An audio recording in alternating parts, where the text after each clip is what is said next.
नमस्कार, मैं नियाज खान और आप देख रहे हैं एनएमएफ न्यूज। विदेश मंत्री एस जयशंकर अक्सर अपने डिप्लोमेटिक बयानों की वजह से चर्चाओं में छाए रहते हैं। इस बार उन्होंने देश के प्रधानमंत्री नरेंद्र मोदी के बारे में कुछ ऐसी बात बोल दी जिसे सुनकर ब्रिटेन के पूर्व प्रधानमंत्री टोनी ब्लेयर के साथ ही इंग्लैंड के पूर्व कप्तान केविन पीटरसन भी मुस्कुराने लगे। आखिर क्या है पूरा मामला, देखिए इस रिपोर्ट में।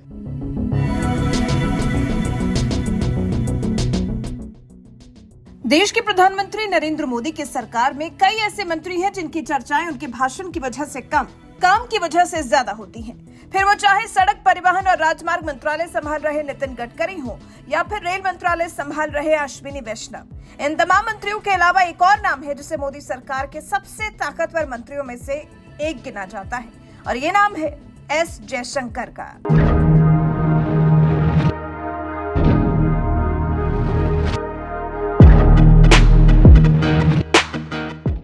दुनिया के सबसे ताकतवर देश अमेरिका को रूस से तेल खरीदने के मुद्दे पर मुंहतोड़ जवाब देना हो या फिर आतंकवाद के मुद्दे पर सबसे कमजोर देशों में से एक पाकिस्तान को लताड़ना, मोदी सरकार में विदेश मंत्रालय संभाल रहे एस जयशंकर ऐसे तेज तर्रार नेता हैं जो हर फन में माहिर माने जाते हैं। उन्हें किसी नेता की तरह लच्छेदार भाषण देना भले ही ना आता हो, मगर डिप्लोमेट तरीके से मोदी विरोधियों के साथ साथ हिंदुस्तान विरोधियों को भी मुंहतोड़ जवाब देना बेहतर तरीके से आता है। यही वजह है कि मीडिया से लेकर सोशल मीडिया तक विदेश मंत्री एस जयशंकर अपने बयानों की वजह से छाए रहते हैं। इस बार उन्होंने देश के प्रधानमंत्री नरेंद्र मोदी पर एक ऐसा बयान दिया है जिसकी खूब चर्चाएं हो रही हैं।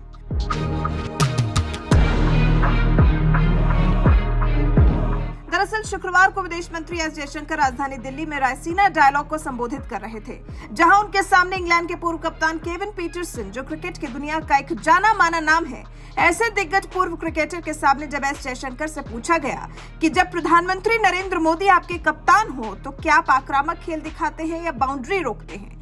इस पर विदेश मंत्री एस जयशंकर ने भी क्रिकेट के अंदाज में बेहद ही दिलचस्प तरीके से जवाब दिया। उन्होंने कहा, नरेंद्र मोदी कप्तान हो तो बहुत सारी नेट प्रैक्टिस की जरूरत है। नेट प्रैक्टिस सुबह 6 बजे शुरू होती है और काफी देर तक चलती है। मुझे यकीन है कि केविन पीटरसन मेरी बात से सहमत होंगे कि अगर आपके पास कोई ऐसा गेंदबाज है जिस पर आपको भरोसा है और जिसका प्रदर्शन आपने देखा है, तो आप उसे स्वतंत्रता देते हैं, आप उसे सही क्षण पर गेंदबाजी का मौका देते हैं और आप उस पर यह भरोसा करते हैं कि वो किसी विशेष परिस्थिति का सामना कर लेगा। इस परिप्रेक्ष्य में कैप्टन मोदी अपने गेंदबाजों को स्वतंत्रता देते हैं और फिर ये उम्मीद करते हैं कि आप विकेट लें। Quote from what Mike Pompeo recently said about you in his book. He called you, and I'm quoting, a professional, rational and a fierce defender of his boss and his country. And since you believe in cricket analogies, with a captain like Prime Minister Modi, how do you really set your field? Do you play an aggressive game and close in on the batsman, or do you focus more on guarding the boundaries mostly?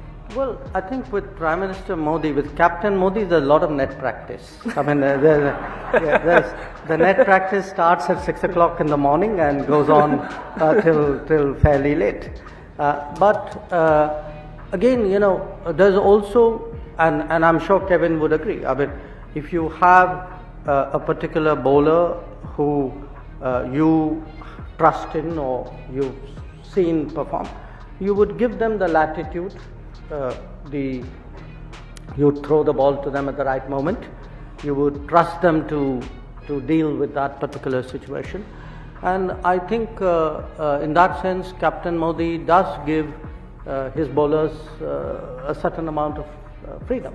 I mean, he expects you to take that wicket if he gives you the chance to do it. विदेश मंत्री S Jaishankar ने जब क्रिकेटिया अंदाज में अपने कप्तान नरेंद्र मोदी के काम करने के तरीके के बारे में बताया तो बगल में बैठे पूर्व क्रिकेट कप्तान केविन पीटरसन और ब्रिटेन के पूर्व पीएम टोनी ब्लेयर भी मुस्कुराने लगे। तो वहीं जब केविन पीटरसन का नंबर आया तो उन्होंने भारत के प्रति अपना प्यार जाहिर करते हुए बताया कि मैं पिछले 20 साल से भारत की यात्रा कर रहा हूं और जब भी यहां आता हूं तो ये और बेहतर होता जाता है। पीटरसन ने इसी दौरान खेल को शांति का माध्यम बनाने की वकालत भी की और कहा, क्रिकेट या खेल दुनिया को एकजुट कर सकते हैं। ये बहुत स्पष्ट है कि उसने 1995 के रग्बी विश्व कप जीतने के बाद दक्षिण अफ्रीका के लिए क्या किया। खेल का उपयोग एकता को बढ़ावा देने के लिए किया जाना चाहिए, क्योंकि वर्तमान विश्व परिदृश्य कई मोर्चों पर डरावना है। देखिए क्रिकेट ने विश्व स्तर पर खिलाड़ियों के लिए क्या किया है। इतने सारे भारतीय खिलाड़ी आज इंग्लैंड, कैरेबियन, ऑस्ट्रेलिया के खिलाड़ियों के दोस्त हैं। जिस रायसीना डायलॉग के दौरान भारत के विदेश मंत्री एस जयशंकर और इंग्लैंड के पूर्व कप्तान केविन पीटरसन भारत को लेकर चर्चा कर रहे थे, उस रायसीना डायलॉग के बारे में आपको बता दें। इस कार्यक्रम में दुनिया के अलग अलग देशों के खास लोगों का एक ऐसा मंच है जहां वैश्विक हालात और चुनौतियों पर सार्थक चर्चा होती है। इस कार्यक्रम का नाम रायसीना हिल्स पर रायसीना डायलॉग रखा गया है। विदेश मंत्रालय और ऑब्जर्वर रिसर्च फाउंडेशन यानी ORF ने मिलकर साल 2016 में इसकी शुरुआत की थी। इसका मुख्य उद्देश्य अंतर्राष्ट्रीय राजनीति और कूटनीतिक मुद्दों पर मंथन करना है। इसी रायसीना डायलॉग में विदेश मंत्री एस जयशंकर ने नरेंद्र मोदी को अपना कप्तान बताया था और कहा था कि जब नरेंद्र मोदी कप्तान हो तो बहुत सारी नेट प्रैक्टिस यानी मेहनत करने की जरूरत होती है। बहरहाल विदेश मंत्री एस जयशंकर के इस बयान पर आपका क्या कुछ कहना है? अपनी राय हमें कमेंट कर जरूर बताएं। साथ ही उन्होंने इस कार्यक्रम के दौरान और क्या कुछ कहा, आइए आपको सुनाते हैं। The personal attacks was the politics or the cricket? But anyway, I know the answer. Now look, if I could just pick up on something which Kevin said. He spoke about sports, cricket specifically, as a way of bonding, of uniting.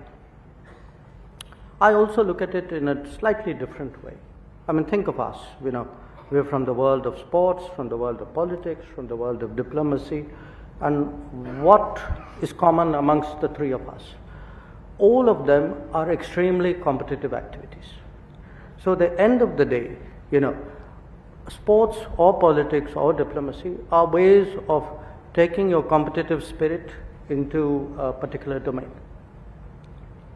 Now, when you speak about leadership, leadership is about making choices, having the courage to make the choices at difficult moments in the middle of a competition. And, in anything which any of us would have done, a large part of it is drilling for it on a regular basis, the sort of, I would say, the going to the nets which you would do in every business or as a regular routine, but also the mental strength and the experience and sometimes the innate talent to take the tough calls at the right time. Now, when you are competitive, yes, sometimes competition can be very extreme, and that's the kind of situation you are talking about. It will happen because not everybody would play by the rules. Not everybody. Sometimes it could be temperament. Sometimes it could be the compulsions of a situation. It can happen. But I would say, in my own way of working, I think if I have colleagues in the room, they would bear me out. I often, in diplomacy or in strategizing, use cricket analogies. I would say I would take a particular match or a particular player and use that to get across to them that that's what I expect, or that's what I think we should do, or that's a kind of risk we should take. And